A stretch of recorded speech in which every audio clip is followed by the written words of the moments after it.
Good morning. Today we're going to walk through my solutions to the second mechanics free response question of the AP Physics C 1998 released exam.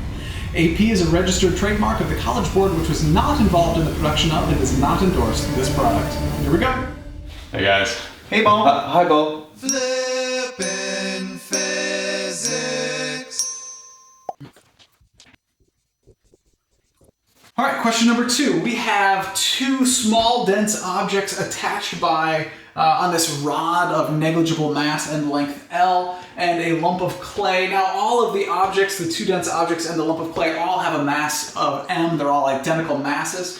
And the rod system with the two small dense objects is initially at rest. And we send the clay object toward the center of mass, the very center of this rod. And it's going to collide, and the whole thing's floating freely in space. And for part AI, we're trying to figure out the total kinetic energy of the system after the collision. A couple things to point out.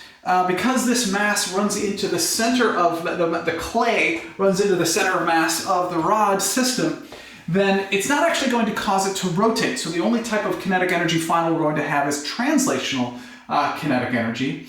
And during this collision, all forces are going to be internal, therefore momentum is going to be conserved. So the first thing we're going to do is use conservation of momentum to figure out the final velocity of the system after the collision.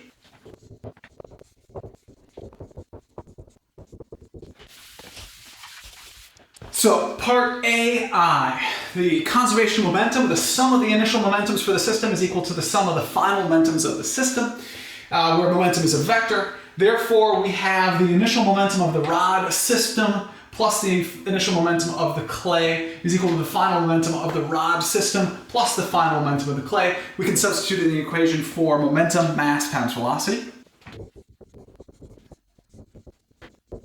So then we get the mass of the rod system times the velocity of the rod system initial plus the mass of the clay times the velocity of the clay system initial is equal to the mass of the rod times the velocity of the rod final plus the mass of the clay times the velocity of the clay final. Now, the velocity final for the rod system and the clay, because they're stuck together, is actually going to be the same. So I just replace that with the velocity final and we can pull that out. So we have the total mass of the system, the mass of the rod system plus the mass of the clay multiplied by the velocity final on the right.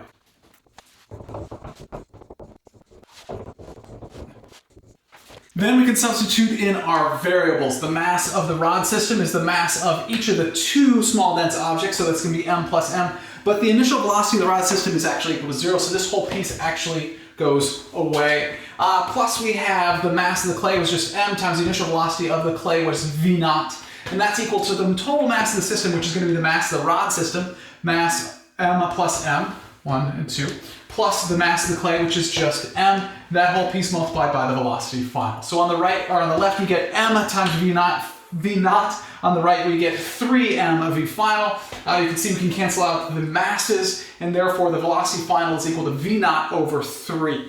So that's the velocity final of the whole system. The question in AI was to figure out the kinetic energy of the system. So now we just need to use our equation for kinetic energy final. The kinetic energy total final is going to be equal to 1/2 times the total mass times the velocity final of the system squared. So we have 1/2 times the total mass is going to be 3m, as we went through before, and the final velocity we just figured out is v naught over 3, which we square, and this works out to be 1/6 mv naught squared. Our answer for AI. Part A, double I, asks for the change in kinetic energy as a result of the collision. So that's going to be the change in kinetic energy final minus kinetic energy initial. We actually already figured out the kinetic energy final, so really we just need to figure out the total kinetic energy initial of the system, and that's simply the kinetic energy of the clay mass because the rod system is initially at rest.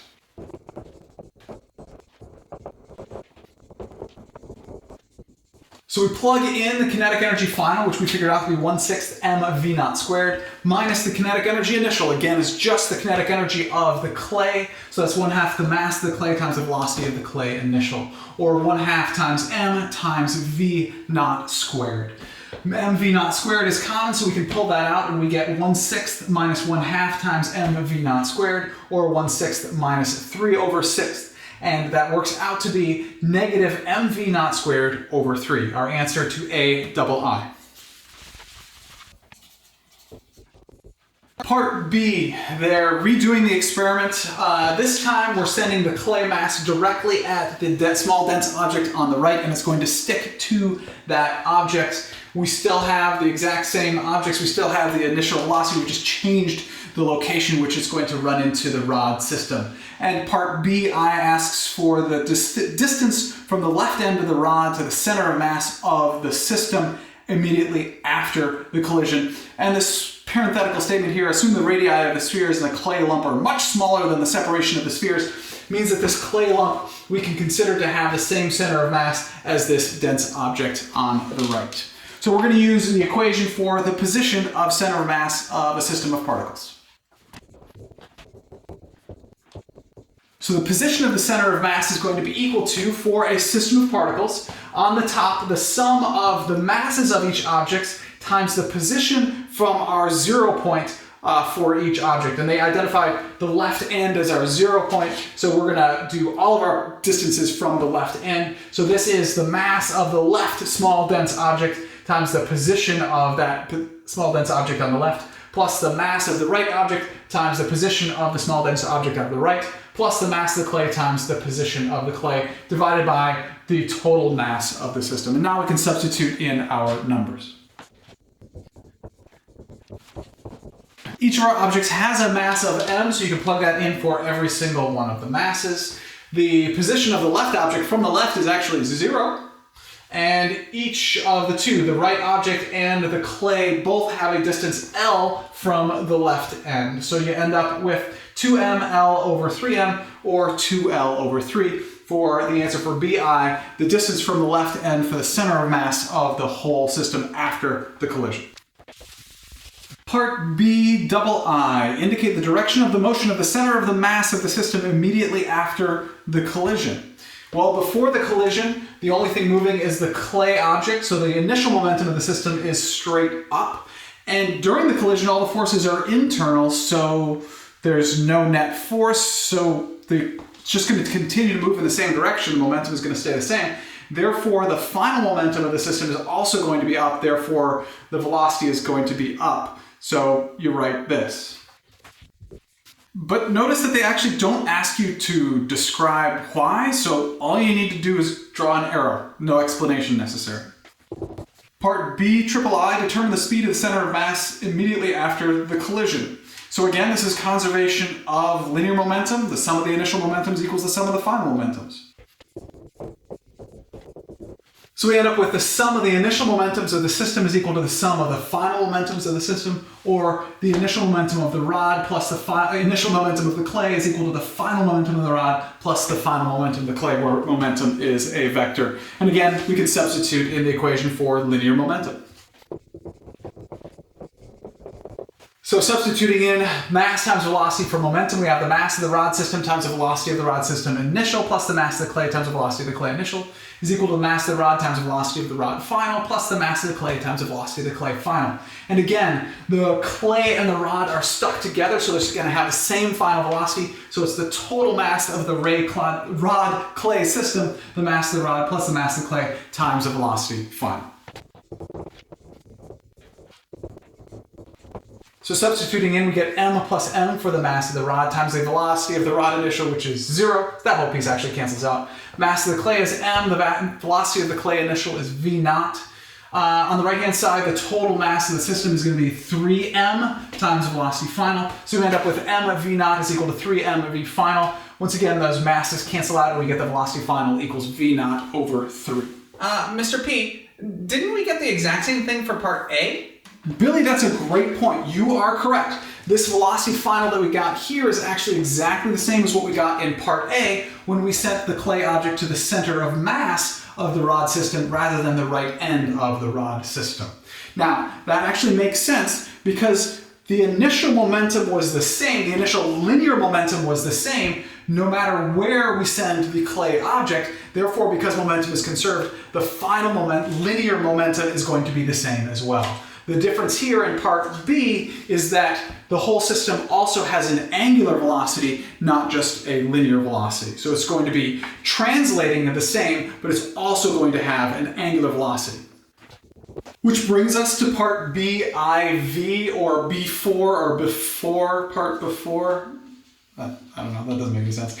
So part B.IV is to determine the angular speed of the system immediately after the collision.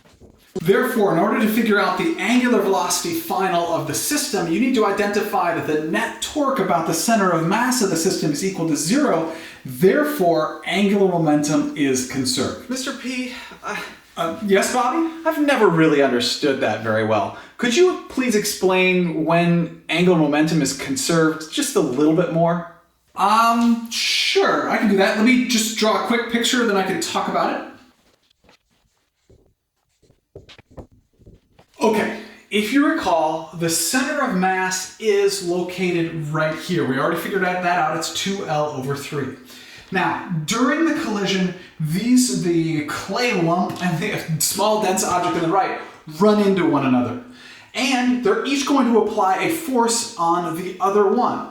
But these two forces are going to end up being a Newton's third law pair, where the force applied on the small dense object is going to be equal and opposite to the force applied on the clay object. So those two forces are going to cancel, are going to have the same exact magnitude, and they're going to have the same lever arm, and therefore are going to apply the same torque to the system. Therefore, the net torque on the system is going to be equal to 0. So then we get that the net torque is equal to 0. Now, we have a couple of equations for net torque. One is that the net torque is equal to the moment of inertia times the angular acceleration, I times alpha. But what else is the net torque equal to? The net torque is equal to the derivative of angular momentum with respect to time.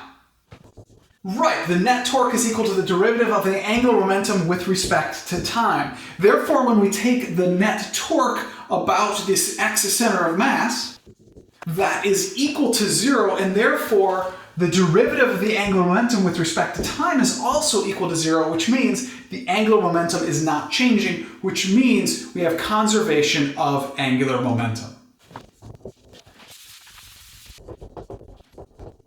Which means that the sum of the initial momentums of the system is equal to the sum of the final angular momentums of the system. In other words, the initial angular momentum of the rod plus the initial angular momentum of the clay is equal to the final angular momentum of the rod system plus the final angular momentum of the clay.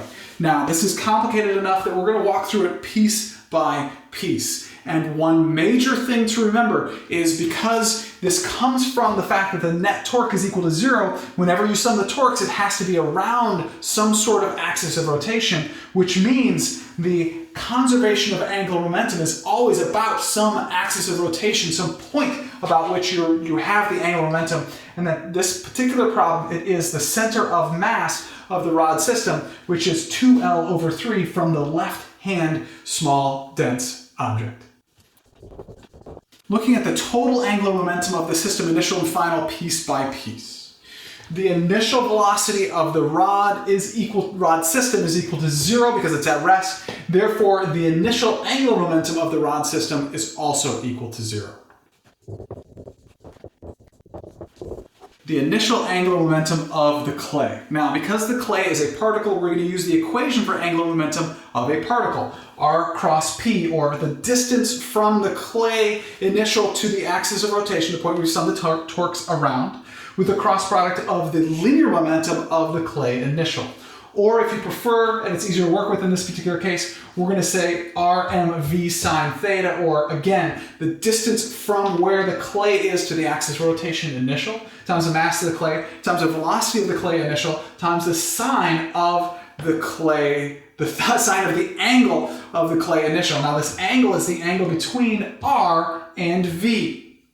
Now, we have a problem here because both the distance from the clay to the axis of rotation and the angle are changing as a function of time, as a function of velocity, as it's moving toward the rod system.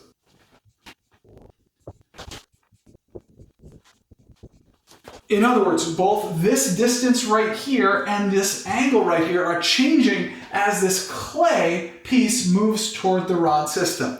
Now, this small piece that I'm about to do seems to come up on every AP Physics C test, And it is, I love this, because it just uses the basic concept of so, ka, to.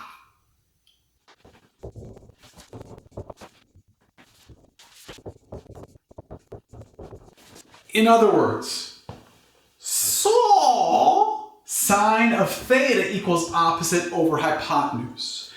So the sine of this initial angle for the clay, this theta right here, is equal to the opposite, which is L over 3, or the distance to the axis of rotation, divided by the hypotenuse, which is R for the clay initial. So we can multiply by R for the clay initial. In other words, the R clay initial times the sine of the theta clay initial is equal to L over 3. So while R is changing and theta is changing as it moves, this quantity right here is equal to L over 3, which is a constant. So we can substitute in L over 3 for the R clay initial times the sine of the theta for the clay initial.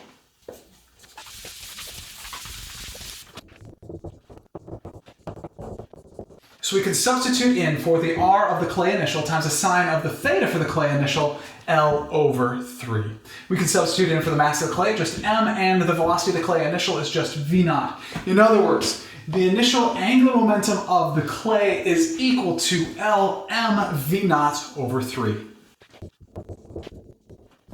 Coming back to our angular momentum equation, the only thing we have left is the angular momentum of the rod final plus the angular momentum of the clay final. The clay and the rod are actually finally stuck together, so we can do the total angular momentum final, which means we can use the moment of inertia times the angular velocity, because this is a rigid object that is rotating, rather than the equation for a particle. For a rigid object, the moment of inertia times the angular velocity. So we have the moment of inertia of the total rod clay system final times the angular velocity final of the rod clay system, which means we need to figure out the moment of inertia total final for the rod clay system when the clay is stuck to that right small dense object.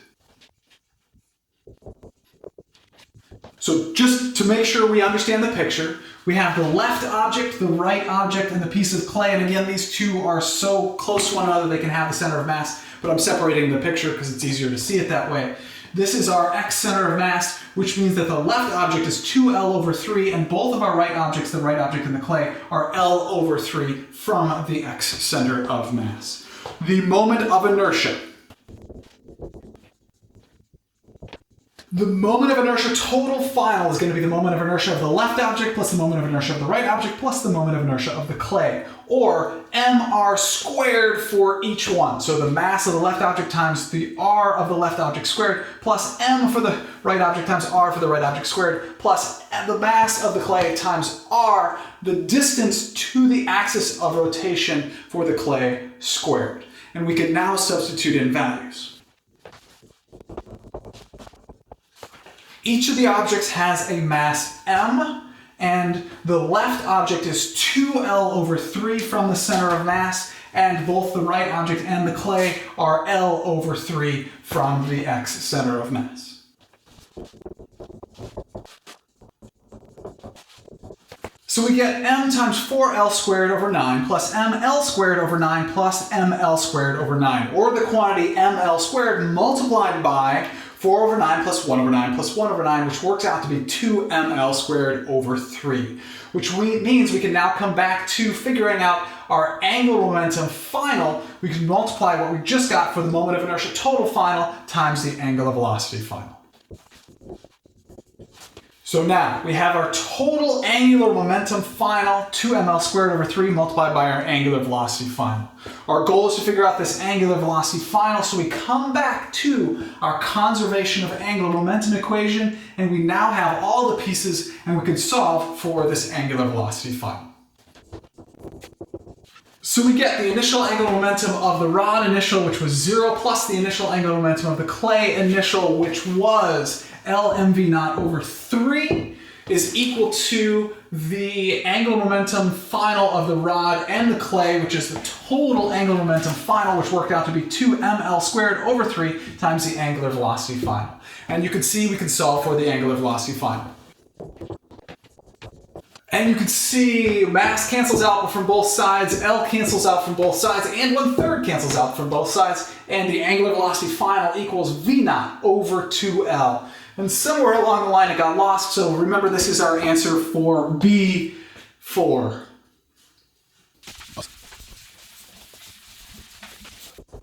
Whew.